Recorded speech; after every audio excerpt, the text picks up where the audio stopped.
যে সংস্কারটা আমরা সবার আগে চেয়েছি, সংস্কার আমরা চাই, অবশ্যই সংস্কার চাই, প্রতিটি ক্ষেত্রে সংস্কার চাই, কিন্তু সেই সংস্কারটাকে সাস্টেইনেবল হতে হবে, টেকসই হতে হবে, জনগণকে সেটা গ্রহণ করতে হবে।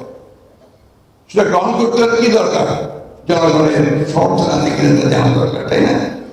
সেটা কারা করতে পারবে? ধরেন সংবিধান, ছেলেরা অনেকে বলছে যে সংবিধান পরিবর্তন করতে হবে। সংবিধান পরিবর্তন কিভাবে করবেন?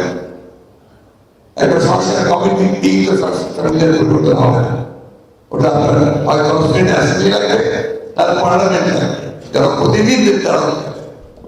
তো সেগুলো তো আপনাদেরকে মনে করতে হবে, ধৈর্য ধরতে হবে।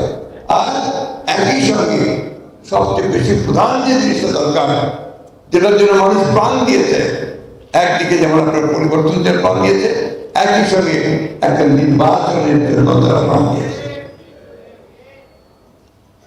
এই নির্বাচনটা যত দ্রুত হবে, বারবার আমরা বলে আসছি কথাটা, ততই দেশের জন্য মঙ্গল হবে।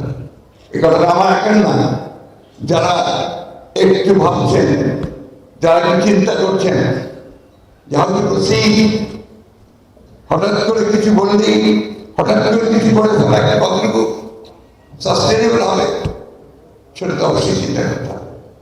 তার যে পথ, সেই পথে যেতে হবে। হ্যাঁ, যদি তারা বলতো যে আমরা বিপ্লবী সরকার গঠন করেছি, তাহলে বিপ্লবী সরকার করতো, আমাদের কিছু বলার ছিল না। কিন্তু বিপ্লবী সরকার নয়, সাংবিধানিক সরকার।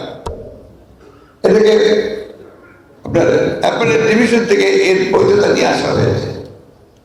আপনার অবশ্যই আমাদেরকে ওইটুকু ধরে রেখে আমাদেরকে দিতে হবে। দেশের ক্যান্টনমেন্টে গেলেন, সারা দেশে যেন একটা আনন্দের লহরি হয়ে গেছে।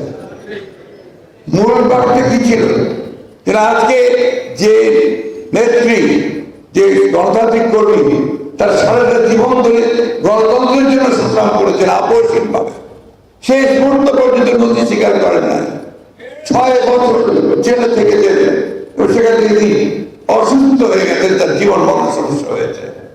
বারবার আমরা চেষ্টা করেছি, শেখ হাসিনাকে বারবার আমাদের প্রতিনিধিরা গেছে, ডাক্তাররা গেছে, ডিপ্লোম্যাটরা গেছে, কূটনীতিকরা গেছে, যে তাকে চিকিৎসার সুযোগ দেওয়া, তিনি নেন।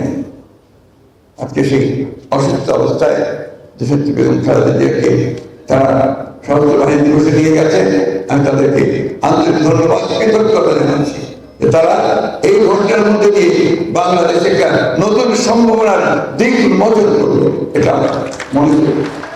রাজনৈতিক সমস্ত দলগুলোর প্রতিনিধি এবং এই ক্যাবিনেটে যারা আছে, তারা সবাই ছাত্ররা, নতুন ছাত্রদের প্রতিনিধিরা সবাই তার সঙ্গে মত বিনিময় করেছেন।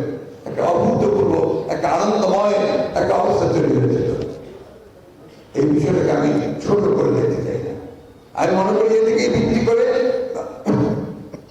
আমরা সামনের দিকে এগিয়ে যেতে পারি। আমরা একটা জাতীয় ঐক্য সৃষ্টি করে আমরা একমত হয়ে সবাই অতি দ্রুত যে সংস্কারগুলো একটা নির্বাচনের জন্য খুব জরুরি দরকার, সেই নির্বাচনের দিকে আমরা এগিয়ে যাই। কারণ এই নির্বাচন যত দ্রুত হবে, সমস্যাগুলো তত কমে যাবে।